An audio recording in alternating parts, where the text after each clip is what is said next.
back to my channel. Here today for the day 6 check-in or group read for CaribAthon is The Village Weavers by Miriam J. A. Chansey. We are almost at the close of CaribAthon. I hope you've been enjoying it. I hope you've been finding some great Caribbean books to read. And for me, this is one of them.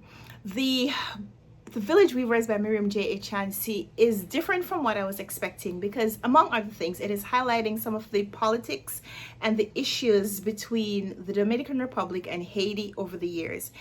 As someone who grew up in the Caribbean, I'm from Jamaica, if you didn't already know.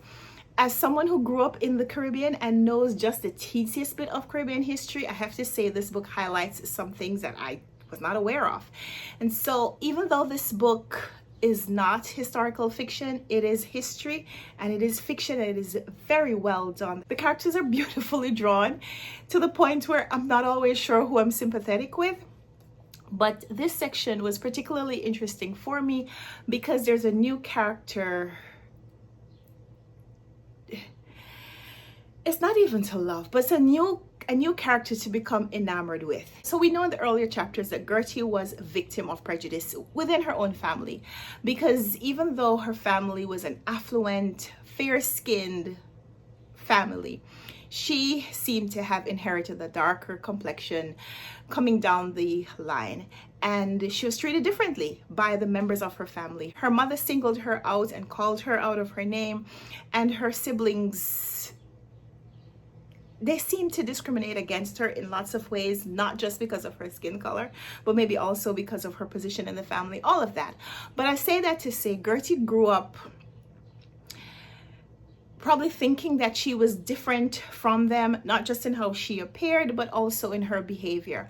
And although Gertie might have thought that she had left some of those things in the past, when she meets Manuel, we see that she is a product of her upbringing. She is probably just primed to be as prejudiced as the people around her.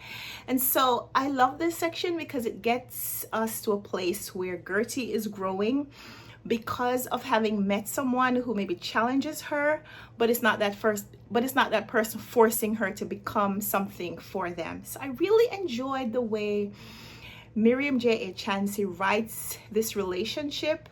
It, like she said, it doesn't start off as love at first sight, but it is a growth, a relationship that makes Gertie better and stronger and more of herself, more of who I think she always wanted to be. We meet some other characters here who become secondary characters, but they are influential people in Gertie's life as well. And so I really like this section. I hope you did too. We are going to be on tomorrow for the discussion. We're going to be talking with Peter from Comfy Cozy Up about the end of this book, but I'll try to post a video about the end of the book and my final thoughts on the book as a whole.